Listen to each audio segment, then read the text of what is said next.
ఒక మనిషి బ్రతికి ఉండగానే చంపేసే రెండు బలమైన ఆయుధాలు ఏంటో తెలుసా? నీతో అవసరం ఉన్నప్పుడే పలకరిస్తున్నారని ఎవరి గురించి బాధపడకు. ఎందుకంటే వాళ్ళు చీకట్లో ఉన్నప్పుడే వెలుగులా నువ్వు గుర్తుకు వస్తావని నువ్వు సంతోషించాలి. సరిగ్గా ఇక ఈ రోజు నుంచి 20 సంవత్సరాల తరువాత నువ్వు చేసిన పనుల గురించి కాకుండా చేయలేని పనుల గురించి ఆలోచించి బాధపడతారు. అందుకే నీకు నచ్చినవన్నీ నువ్వు చేసేస్తూ ఉండు. ఏం సాధిద్దామనుకున్నావో అది సాధించకపోతే లైఫ్ నీకు ఏమిస్తుందో ఇంకా అదే తీసుకోవాలి మరి. ఇక తప్పదు కదా. మన చుట్టూ ఉన్న వారిలో మనం మాట్లాడితే గాని మాట్లాడని బంధాలను వదిలేయడమే ఉత్తమం. ఇక నువ్వు వాళ్ళు మాట్లాడితేనే మాట్లాడుతున్నారు అంటే నీ బంధం అక్కడ అవసరం లేదు అని అర్థం చేసుకోవాలి. అర్థమైంది కదా.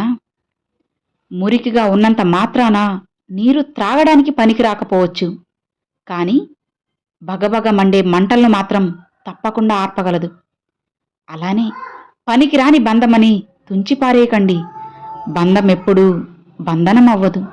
ఏదో ఒకరోజు ఆ పనికిరాని బంధమే మీకు ఎంతో మంచిగా ఉపయోగపడుతుందని మీరు ఆలోచించాలి.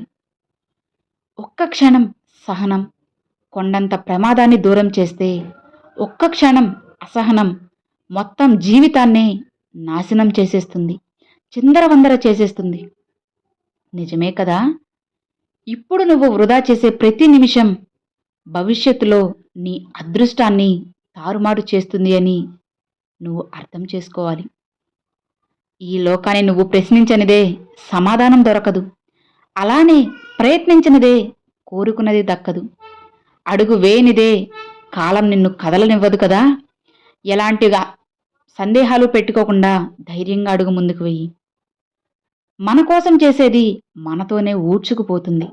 అదే ఇతరుల కోసం చేసేది శాశ్వతంగా నిలిచిపోతుంది. అది మనం ఉన్నా లేకపోయినా సరే వాళ్ళ గుండెల్లో చిరకాలం నిలుస్తుంది. కాళ్ళు తడవకుండా సప్త సాగరాలను దాటవచ్చేమో గాని కళ్ళు తడవకుండా సంసార సాగరాన్ని మాత్రం నువ్వు అస్సలు దాటలేవు. నిజమే కదా. గమ్యం అనేది స్థిరంగా ఉండాలి. మార్గం ఖచ్చితంగా నిర్ణయించుకోవాలి. ప్రయత్నం రాజీ లేని ధోరణిలో సాగాలి. అప్పుడే విజయం అనేది నీ సొంతమవుతుంది అని నువ్వు తెలుసుకోవాలి. మనిషిని బాధ పెట్టకూడదు, కష్టపెట్టకూడదు అనుకున్న మనిషి అందరి వల్ల కష్టపడుతూ బాధపడుతున్నారన్నది నిజం. నిజమే కదా. ఇది ఇప్పటికే మీకు ఎన్నోసార్లు అనుభవంలోకి వచ్చుంటుంది. ఎవరినైతే మనం బాధ పెట్టకూడదు, కన్నీరు పెట్టించకూడదు అనుకుంటామో వాళ్ళ వల్లే మనం బాధపడతాము, కన్నీరు కూడా కారుస్తున్నాము. కోపంలో వచ్చిన మాటని నువ్వు పట్టుకుంటే మనసే విరిగిపోతుంది. అదే ఆ కోపం వెనుక ఉన్న బాధను తెలుసుకుంటే నీ బంధం అనేది గట్టిగా నీ దగ్గర నిలబడుతుంది. జీవితంలో అన్నీ కోల్పోయినా సరే ఆత్మవిశ్వాసాన్ని మాత్రం ఎప్పుడూ కోల్పోకూడదు. అది ఒక్కటి నీతో ఉంచుకుంటే చాలు. కోల్పోయిన వాటన్నిటినీ నువ్వు తిరిగి దక్కించుకోవచ్చు. అర్థమైందా. నిన్ను వద్దు అని అనుకున్న బంధాల ముందు నువ్వు నీ సమయాన్ని వృధా చేసుకోవద్దు. ఎందుకంటే వాళ్ళ కోసమా నువ్వు నీ మంచి జీవితాన్ని, అందమైన జీవితాన్ని పాడు చేసుకుంటున్నావు. నువ్వు లేకుండా బ్రతకలేను అంటే మరణిస్తాను అని కాదు. వాళ్ళ జీవితం మీ జీవితంలో వాళ్ళకి కాస్త చోటు కావాలి అని అర్థం. ఇప్పుడున్న పరిస్థితులు, బాధలు బ్రతకనివ్వడం లేదు. ఇక బాధ్యతలు అస్సలు చావనివ్వడం లేదు. ఈ బాధలు బాధ్యతల మధ్యలో నలిగిపోతున్నారు ఎంతోమంది కదా. నీ కోసం ఎదురు చూసే మనిషిని ఒక గంట, ఒక పూట, ఒక్కరోజు నిర్లక్ష్యం చెయ్యి, తప్పులేదు. కానీ ప్రతిరోజు అలానే నిర్లక్ష్యం చేస్తే ఏదో ఒకరోజు నువ్వు కావాలని పిలిచినా సరే పలకనంత దూరం వెళ్ళిపోతారు. ఎవరైనా ఎన్ని రోజులు సహనంగా ఉండగలరు? ఎన్ని రోజులు నీకోసం అలానే ఎదురు చూడగలరు చెప్పు? ఎవరో ఏదో అన్నారని, ఏదో చెప్పారు అని మన అనుకున్న వాళ్ళని వదులుకోకూడదు. ఏది మంచో ఏది చెడో తెలుసుకోవడం నీ నిర్ణయం కావాలి, కానీ వేరొకరి అభిప్రాయం నీ నిర్ణయం కాకూడదు. అలా వేరొకరి అభిప్రాయానికి నువ్వు ఎక్కువ విలువనిచ్చినట్లయితే నీ బంధం అనేది నీకు శాశ్వతంగా దూరం అయిపోతుంది అని తెలుసుకో. ఆ ఇతరులకు ఇచ్చే ఇంపార్టెన్స్ ఏదో నీ జీవితానికి, నీ జీవితంలో ఉన్న నీ బంధానికి ఇచ్చినట్లయితే నీ బంధం ఎంతో బలంగా ఉంటుంది. నిన్ను ఇష్టపడే వాళ్ళను వాడుకోవద్దు. నీ అవసరం ఉన్న వాళ్ళను తప్పించుకొని తిరగవద్దు. నిన్ను నమ్మిన వాళ్ళను మోసం చేయవద్దు. నిన్ను గుర్తుంచుకునే వాళ్ళను ఎన్నటికీ కూడా నువ్వు మర్చిపోకూడదని తెలుసుకో. మాట్లాడాలి, ఎలా అయినా సరే మాట్లాడాలి అనుకునే వాళ్ళకి ఖచ్చితంగా సమయం దొరుకుతుంది. కానీ వద్దు అని అనుకునే వాళ్ళకి సమయం ఉన్నా సరే సాకులు వెతుకుతూ ఉంటారు. ఇదే అసలైన జీవిత సత్యం అనే. బంధం అన్నది అందమైన పుస్తకం లాంటిది. పొరపాటు అనేది అందులో ఒక పేజీ మాత్రమే. ఆ ఒక్క పొరపాటు జరిగితే సవరించాలే కానీ మొత్తం పుస్తకాన్నే చించేస్తామా? లేదు కదా! కాబట్టి బంధం అన్న పుస్తకాన్ని చాలా జాగ్రత్తగా కాపాడుకోండి. మీరు ఒక పుస్తకాన్ని ఎంత జాగ్రత్తగా కాపాడుకుంటే మీకు అంత తెలివితేటలనేటివి వస్తాయి. అలానే మీ బంధాన్ని మీరు ఎంత జాగ్రత్తగా కాపాడుకొని మీతో ఉంచుకుంటే అంత సంతోషం, ప్రశాంతత రెండూ మీకు దొరుకుతాయి.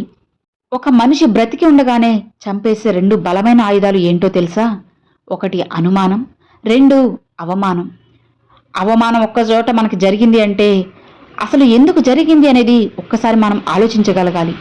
అసలు ఎక్కడి నుంచి అలా జరుగుతుంది అనేది కూడా ఆలోచించి, అవమానం ఎక్కడైతే మనకు జరిగిందో అక్కడే మనం తల ఎత్తుకొని తిరగాలి. అక్కడే మనం విజయాన్ని సాధించి ఎవరైతే మనల్ని చూసి నవ్వారో వాళ్ళ ముందే తల ఎత్తుకొని బ్రతకాలి. ఈ రెండిట్లో ఏ ఒక్కటి జరిగినా మనం మనం కానీ మన మనసు కానీ ఎంతో గాయపడుతుంది. నిజమే కదా! ఒక్కసారి మనల్ని మనం ప్రేమించే వాళ్ళు అనుమానించారు అంటే ఇక ఆ జీవితానికి అర్థమే లేదు. కాబట్టి చాలా జాగ్రత్తగా ఉండండి. అసలు బంధాల్లో మనుషులు చేసే అతి పెద్ద తప్పు ఏంటో తెలుసా? వినేది సగం, అర్థం చేసుకునేది పావు వంతు, ఆలోచించడం శూన్యం. కానీ రియాక్షన్ మాత్రం 100% ఉంటుంది. ఇక ఇలా ఉంటే బంధాలనేటివి అసలు ఎక్కడ నిలబడతాయి? మనతో ఎక్కడ చివరి వరకు జీవించగలవు మీరే చెప్పండి. కాలం గడిచిపోతుంది. జ్ఞాపకాలు మసకబారతాయి. భావాలు మారిపోతాయి. చుట్టూ ఉన్నవాళ్ళు దూరమైపోవచ్చు. కానీ హృదయానికైన గాయం మాత్రం అస్సలు మానిపోదు. దానికంటూ మందనేది ఏదీ లేదు. అబద్ధానికి అభిమానులు ఎక్కువ, నిజానికి శత్రువులు ఎక్కువ. అలాంటి సమాజంలో మనము ఇప్పుడు జీవిస్తున్నాం. అసలు బంధం ఏదైనా సరే బాధ పంచుకునేలా ఉండాలే కానీ బాధ పెంచేలా ఉండకూడదు. నిజమే కదా! అసలు ప్రేమంటే అవతలి వారిని అర్థం చేసుకోవడం కాదు, అవతలి వారిచే అర్థం చేసుకోబడ్డం కూడా. ఇదే నిజమైన ప్రేమ. ఒక్క విషయాన్ని మాత్రం గుర్తుంచుకోండి. ఓర్పు పట్టిన హృదయం విసిగిపోతే వాళ్ళు తీసుకునే నిర్ణయాలు చాలా జాగ్రత్తగా ఉంటాయి. అర్థమైంది కదా! Thanks for watching friends.